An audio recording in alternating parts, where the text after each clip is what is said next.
जय हिंद, वंदे मातरम। शिवान सर के YouTube channel पर एक बार फिर से आप सभी का स्वागत है। और आज की इस वीडियो में डीएलएड फर्स्ट सेमेस्टर की हम साइंस मैराथन क्लास लेंगे, कंप्लीट सिलेबस कर देंगे। तो वीडियो को पूरा देखना और लाइक कर देना, चैनल को सब्सक्राइब कर देना। चलिए वीडियो शुरू करते हैं। तो सबसे पहले हम पढ़ेंगे प्राकृतिक वस्तुएं और मानव निर्मित वस्तुओं के बारे में। ठीक है, तो जैसा कि नाम से ही पता चलता है कि प्राकृतिक वस्तुएं किसे कहते हैं। जो वस्तुएं हमें प्रकृति से प्राप्त होती हैं वही हमारी प्राकृतिक वस्तुएं होती हैं। ठीक है ना, समझ गए। उदाहरण के तौर पर हम क्या ले लेंगे, हवा हो गया, पेड़ पौधे हो गए, मिट्टी हो गई, झील, नदी, तालाब, ये सब क्या है, प्राकृतिक वस्तुएं हैं ना, नेचुरल थिंग्स हैं। मानव ने तो नहीं बनाई ये सब चीज़ें, तो इनको हम प्राकृतिक वस्तुएं कहेंगे।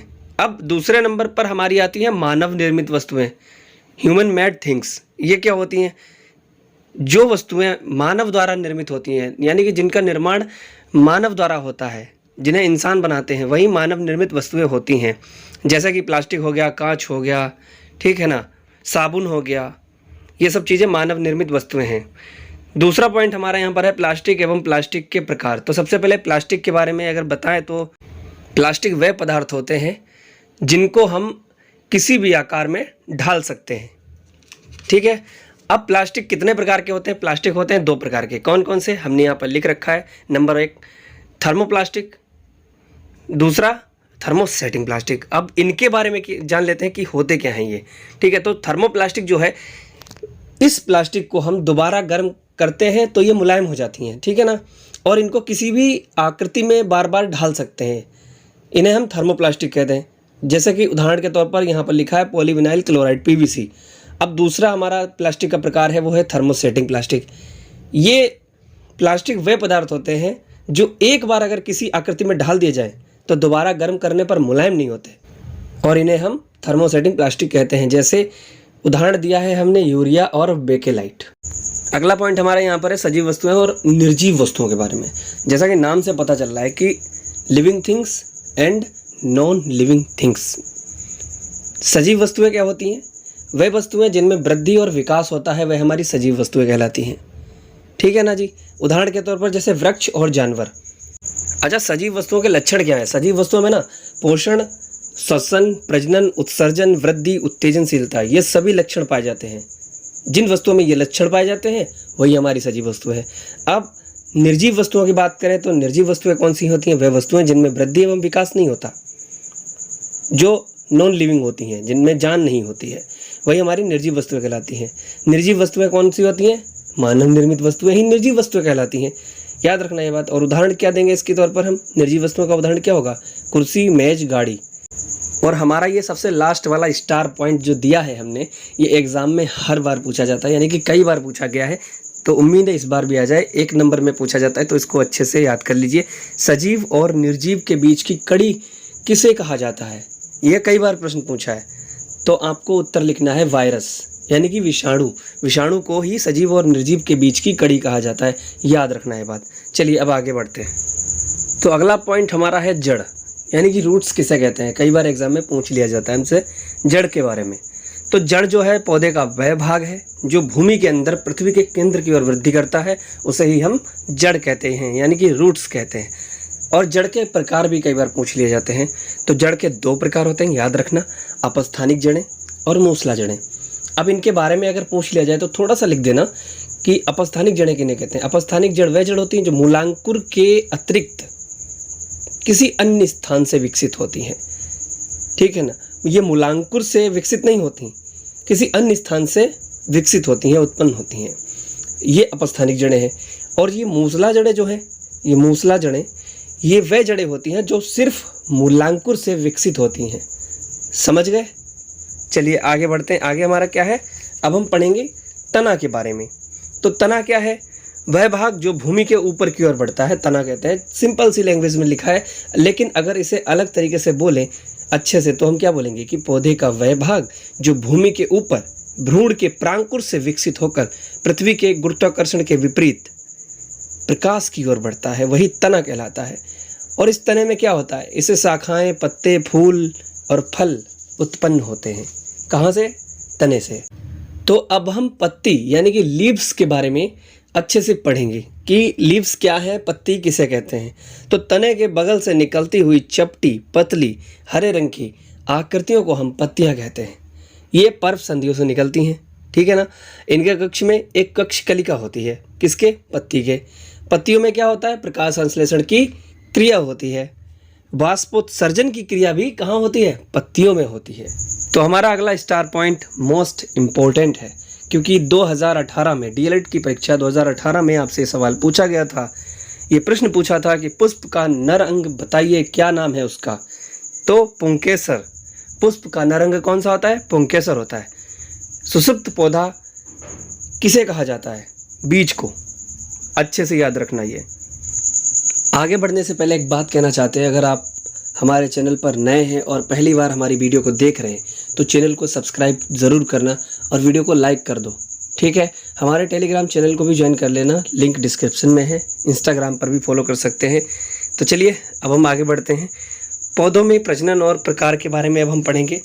तो पौधों के द्वारा, ठीक है ना जी, पौधों के द्वारा अपने जैसे नए पौधों को उत्पन्न करना ही प्रजनन कहलाता है। मतलब कोई भी पौधा अपने जैसा ही नया पौधा उत्पन्न करता है, यही प्रजनन कहलाता है। और कई बार हमसे पौधों के प्रजनन के प्रकार पूछ लेता है कि पौधों में प्रजनन कितने प्रकार से होता है। तो 2 प्रकार से होता है, पहला अलैंगिक, दूसरा लैंगिक, ठीक है ना जी। लैंगिक में क्या होता है? इसमें नर और मादा के लिंगों की आवश्यकता होती है। नर मादा कंपलसरी हैं, अनिवार्य हैं, ठीक है। और अलैंगिक जनन में क्या होता है? इसमें नर तथा मादा लिंगों की आवश्यकता नहीं होती।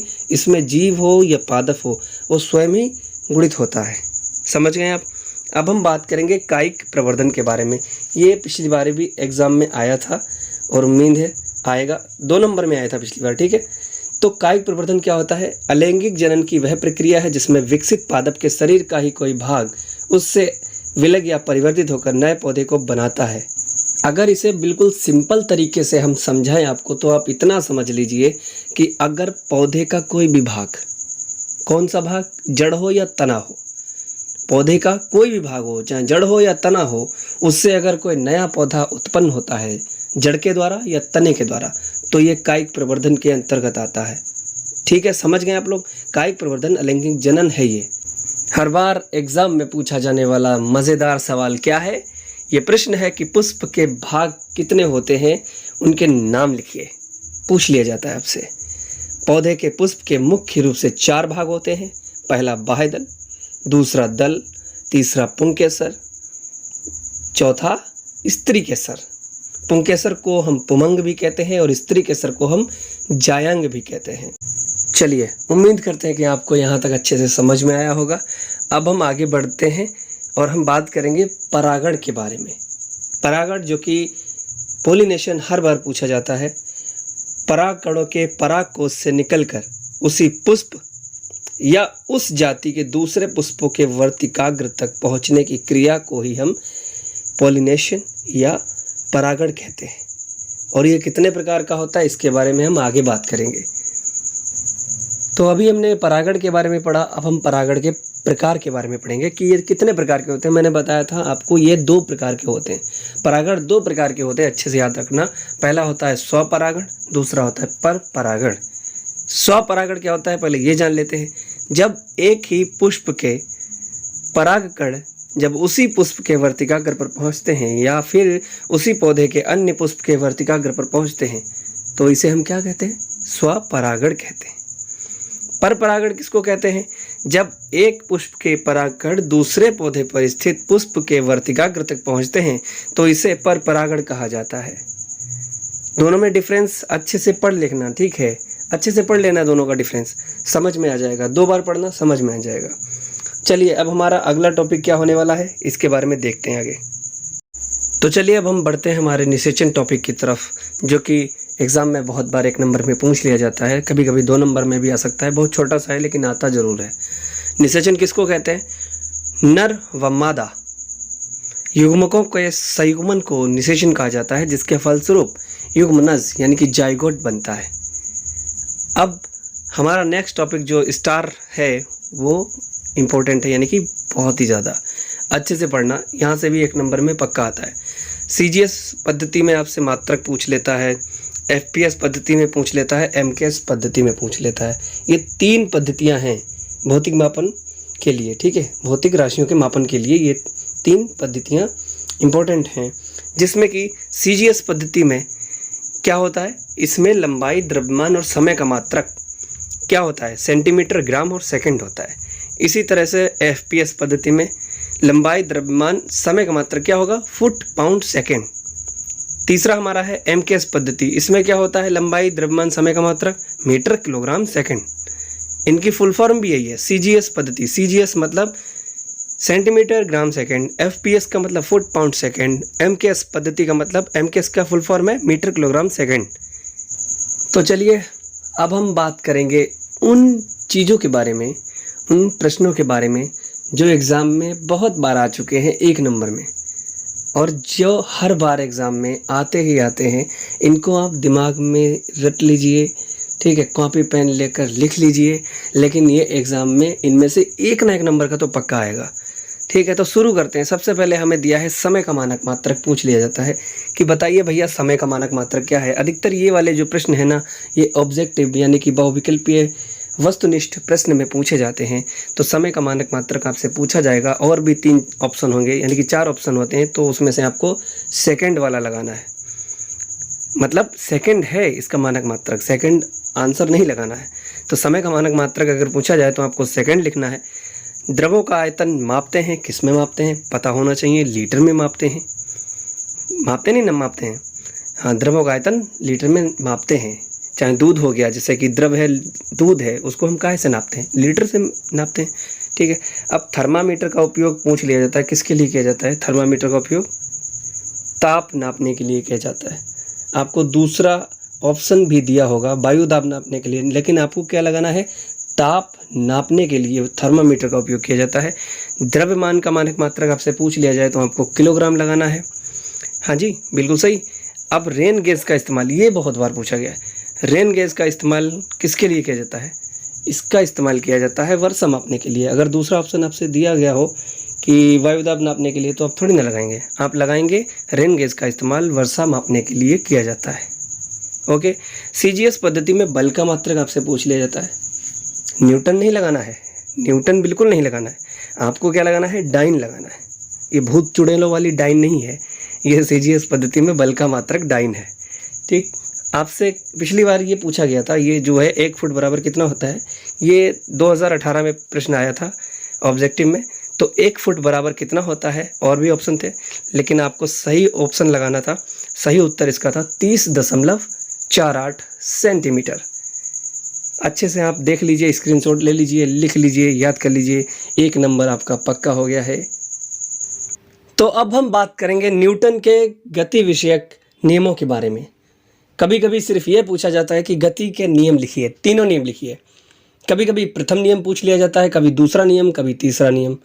तीनों नियम हमारे महत्वपूर्ण हैं, इनको अच्छे से समझ लीजिए। एग्ज़ाम में आने की संभावना प्रबल है, बहुत ज़्यादा उम्मीद है कि आ सकता है ये क्वेश्चन, ठीक है। तो सबसे पहले न्यूटन का प्रथम नियम क्या है, जिसको हम जड़त्व का नियम भी कहते हैं। चलिए समझ लेते हैं कि गति का प्रथम नियम क्या है, जिसे हम जड़त्व का नियम कहते हैं। तो इसके अंतर्गत ये कहा गया है कि यदि कोई वस्तु गतिशील अवस्था में है तो वह एक समान चाल से सरल रेखा में चलती ही रहेगी जब तक उस वस्तु पर बाह्य बल ना लगाया जाए। कहने का तात्पर्य यह है, अगर सरल भाषा में मैं आपको बताऊं, तो अगर कोई वस्तु है या कोई पिंड है, ठीक है ना, वो चल रहा है, उसकी एक गति है और वो चल रहा है, तो वो चलता ही रहेगा। कब तक चलता रहेगा, जब तक आप उस पर बल लगाएंगे नहीं, तब तक वो रुकेगा नहीं, वो चलता ही रहेगा। यानी कि अगर कोई वस्तु विराम अवस्था में है तो वह विराम अवस्था में ही रहेगी, अगर गतिमान अवस्था में है तो गतिमान अवस्था में ही रहेगी। कब तक, जब तक उस पर बाह्य बल न लगाया जाए। यही हमारा गति का प्रथम नियम है और इसी को हम जड़त्व का नियम कहते हैं। अब दूसरे नियम की बात कर लेते हैं कि गति का दूसरा नियम क्या है, जो न्यूटन जी ने दिया था। तो इन्होंने दूसरे नियम में कहा है कि किसी भी पिंड के संवेग परिवर्तन की दर लगाए गए बल के समानुपाती होती है और उसकी दिशा वही होती है जो बल की होती है। समझ रहे हैं ना, किसी भी पिंड की संवेग परिवर्तन की दर लगाए गए बल के समानुपाती होती है और उसकी दिशा वही होती है जो बल की है। ये हमारा दूसरा नियम हो गया। चलिए अब बढ़ते हैं, जो कि बहुत इंपॉर्टेंट है ना, तृतीय नियम, तीसरा नियम गति का। न्यूटन ने क्या बताया था कि प्रत्येक क्रिया की सदैव बराबर एवं विपरीत दिशा में प्रतिक्रिया होती है। अगर इसका आपको हम एग्जाम्पल दें तो इसका एग्जाम्पल क्या देंगे? मान लीजिए आपने देखा होगा कि आप जब भी कोई बंदूक चलाता है तो गोली निकलती है ना, गोली जिस वेग से बाहर निकलती है उसी वेग से बंदूक पीछे भी आती है, झटका मारती है ना। तो यही हमारा तृतीय नियम हो गया और इस नियम को क्रिया प्रतिक्रिया का नियम भी कहते हैं। एग्जाम में यह भी आपसे पूछ सकता है कि क्रिया प्रतिक्रिया का नियम लिखिए, तो आपको घबराना नहीं है, ठीक है ना प्यारे बच्चों, आपको घबराना नहीं है, आपको न्यूटन का तीसरा नियम ही लिखना है। चलिए अब अगले टॉपिक की तरफ बढ़ते हैं। अगला टॉपिक भी हमारा गति के प्रकार से रिलेटेड है। गति के प्रकार पूछ लिया जाए तो आप क्या लिखेंगे? तो गति के निम्नलिखित प्रकार हैं जो हमने बताए हैं, रेखीय गति, वृत्तीय गति, घूर्णन गति, दोलन गति। अब इनके बारे में अगर थोड़ा सा बताऊं तो इतना समझ लीजिए, रेखीय गति क्या है? जब कोई वस्तु सदैव सरल रेखा में गति करती है, जब कोई वस्तु सदैव सरल रेखा में गति करती है तो उसकी गति सरल रेखीय गति होती है। जैसे एग्जाम्पल अगर दें तो सीधी सड़क पर चलती हुई कार की गति, ये सरल रेखीय गति है। अब वृत्तीय गति की बात करें तो जब कोई वस्तु वृत्ताकार मार्ग पर चलती है तो उसकी गति वृत्तीय गति कहलाती है। जैसे सूर्य के चारों ओर पृथ्वी की गति, ये वृत्तीय गति है। अब तीसरा है हमारा घूर्णन गति। घूर्णन गति क्या है मालूम है? जब कोई वस्तु ना अपने अक्ष के चारों ओर घूमती है तो उसकी गति घूर्णन गति कहलाती है। जैसे कि छत के पंखे की गति आपने देखी, छत का पंखा देखा चलते हुए, उसकी घूर्णन गति होती है। लट्टू की गति, आप लोग लट्टू नचाते हैं ना, उसकी गति भी घूर्णन गति होती है। अब दोलन गति की बात करें तो दोलन गति में हम कहेंगे कि जब कोई वस्तु अपने माध्य स्थिति के दोनों ओर गति करती है तो इस प्रकार की गति को दोलन गति कहते हैं। जैसे झूले में झूलते हुए बच्चे की गति, आपने देखा होगा बच्चे झूलते हैं, आगे पीछे होता है, वो माध्य स्थिति के दोनों ओर गति करता है, तो ये दोलन गति होता है हमारा। अब हम बात करेंगे बल के बारे में, ठीक है ना। तो बल क्या होता है? किसी वस्तु में गति उत्पन्न करने के लिए किसी बाह्य प्रभाव की आवश्यकता होती है, जिसे हम बल कहते हैं। गति उत्पन्न, अगर कोई वस्तु है वो ऐसे ही रखी है बिल्कुल, ठीक है, शांत अवस्था विराम अवस्था में रखी है, तो आपको उसमें गति उत्पन्न करनी है तो आपको जो बल लगाएंगे ना तभी तो उसमें गति उत्पन्न होगी। तो यही हमारा फोर्स होता है, बल होता है। अच्छा, कभी कभी हमसे संतुलित बल और असंतुलित बल के बारे में पूछ लिया जाता है, दोनों में अंतर पूछ लिया जाता है, या किसी एक बल के बारे में पूछ लिया जाता है कि संतुलित बल किसे कहते हैं, असंतुलित बल किसे कहते हैं। तो संतुलित बल में क्या होता है कि विराम में स्थित वस्तु को गतिमान नहीं कर सकते। असंतुलित बल में क्या होता है? विराम में स्थित वस्तु को गतिमान कर सकते हैं। तो यही असंतुलित और संतुलित बल में आपको लिखना है, आपको नंबर पूरा मिल जाएगा। चलिए आगे बढ़ते हैं। आगे हमारा जो टॉपिक है वो है संवेग संरक्षण का नियम। बहुत इंपॉर्टेंट भाई साहब, इसको ध्यान से समझ लीजिए। एक या एक से अधिक वस्तुओं के निकाय को हम सिस्टम कहते हैं, ठीक है। इस पर कोई बाहरी बल नहीं लग रहा हो तो उस निकाय का कुछ संवेग नियत रहता है, अर्थात संरक्षित रहता है। यही संवेग संरक्षण का नियम है। चलिए अब हम बढ़ते हैं अगले इंपॉर्टेंट टॉपिक की तरफ, जिसमें हम बात करेंगे पदार्थ की अवस्थाओं के बारे में। और पदार्थ की कितनी अवस्थाएं होती हैं ये आप सबको भी पता होना चाहिए, पढ़ चुके हैं आप लोग पहले भी, ठीक है। पदार्थ की 3 अवस्थाएं होती हैं, कौन कौन सी होती हैं चलिए बता देते हैं। ठोस, द्रव और गैस। पदार्थ की ये 3 अवस्थाएं होती हैं। अच्छा, हम ठोस अवस्था के गुणों की बात करें तो ठोस का आकार निश्चित होता है, आयतन भी निश्चित होता है, लेकिन इनमें बहने का गुण नहीं होता, यानी कि बहते नहीं हैं, ठीक है ना जी। इनके अणुओं के मध्य स्थान सबसे कम होता है, आकर्षण बल अणुओं के मध्य सबसे अधिक होता है। अब द्रव की बात करें तो द्रव का आयतन, आकार, यानी कि सबसे पहले आयतन की बात करते हैं तो द्रव का आयतन निश्चित होता है, आकार अनिश्चित होता है लिक्विड का, ठीक है ना। इनमें ऊपर से नीचे की दिशा में बहने का गुण होता है, यानी कि जो द्रव होता है वो ऊपर से नीचे की ओर बहता है, ठीक। इनके अणुओं के मध्य जो स्थान है ठोस से अधिक एवं गैस से कम होता है। और अणुओं के मध्य आकर्षण बल कैसा होता है मालूम है? ठोस से कम तथा गैस से अधिक। अब गैस के बारे में बात करें तो गैस का आकार अनिश्चित होता है, गैस का आयतन भी अनिश्चित होता है, गैस का घनत्व तो सबसे कम होता है, और गैस जो होती है ना वो प्रत्येक दिशा में बहती है। आपने देखा होगा आपके घर में जो LPG सिलेंडर है वो जब लीक होता है तो चारों तरफ महक फैल जाती है, मतलब गैस जो है वो चारों दिशाओं में बहने लगती है, हर दिशा में जाती है, ठीक। इनके अणुओं के मध्य स्थान सबसे अधिक होता है, अणुओं के मध्य आकर्षण बल सबसे कम होता है। ये तो हमारी हो गई तीनों अवस्थाएं। अब हम बात करेंगे गैस और वाष्प में अंतर के बारे में। तो ये प्रश्न आपका डीएलएड 2018 में पूछा गया था, गैस तथा वाष्प में अंतर क्या है। तो गैस का आयतन अधिक होता है, लिखना है आपको गैस के बारे में। गैस का आयतन अधिक होता है पर इसे दबाव डालकर, प्रेशर डालकर इसके ऊपर इसे संपीड़ित किया जा सकता है। और वाष्प का आयतन भाप से अधिक तथा गैस से कम होता है। यही हमें गैस और वाष्प में अंतर लिखना है और हमें 1 नंबर अच्छे से मिल जाएगा। चलिए अगला टॉपिक हमारा है मिश्रण के बारे में। तो सबसे पहले हम मिश्रण के बारे में जान लेते हैं कि मिश्रण क्या होता है। ठीक है ना जी। मिश्रण के बारे में अगर बात करें तो 2 या 2 से अधिक तत्वों या यौगिकों को किसी भी अनुपात में मिलाने से बने पदार्थ को मिश्रण कहते हैं। मिश्रण कैसा होता है, शुद्ध होगा या अशुद्ध होगा, आप खुद सोचिए।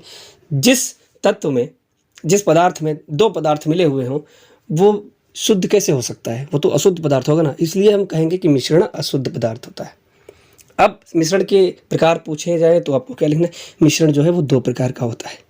पहला समांग मिश्रण, दूसरा होता है विषमांगी या विषमांग मिश्रण। तो समांग मिश्रण किसे कहते हैं, वह मिश्रण जिसके प्रत्येक भाग के गुण एक समान होते हैं समांग मिश्रण कहलाता है। इसे विलयन भी कहते हैं। उदाहरण चीनी तथा जल का मिश्रण।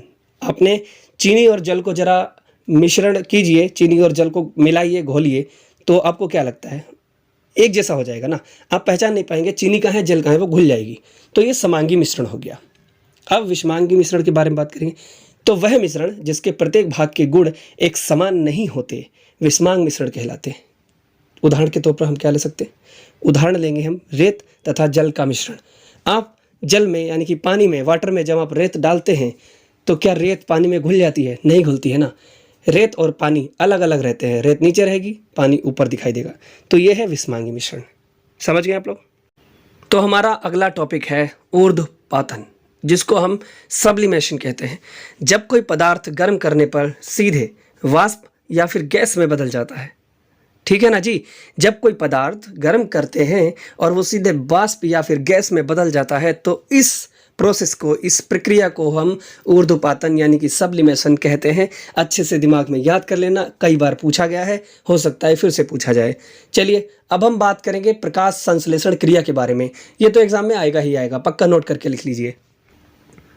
अगर आपसे प्रकाश संश्लेषण की क्रिया की परिभाषा पूछता है या प्रकाश संश्लेषण की क्रिया क्या है, कैसे होती है, इसके बारे में समझाइए, इस तरह से प्रश्न पूछा जाए तो आपको क्या लिखना है, आपको सिर्फ इतना लिखना है जितना हम बता रहे हैं।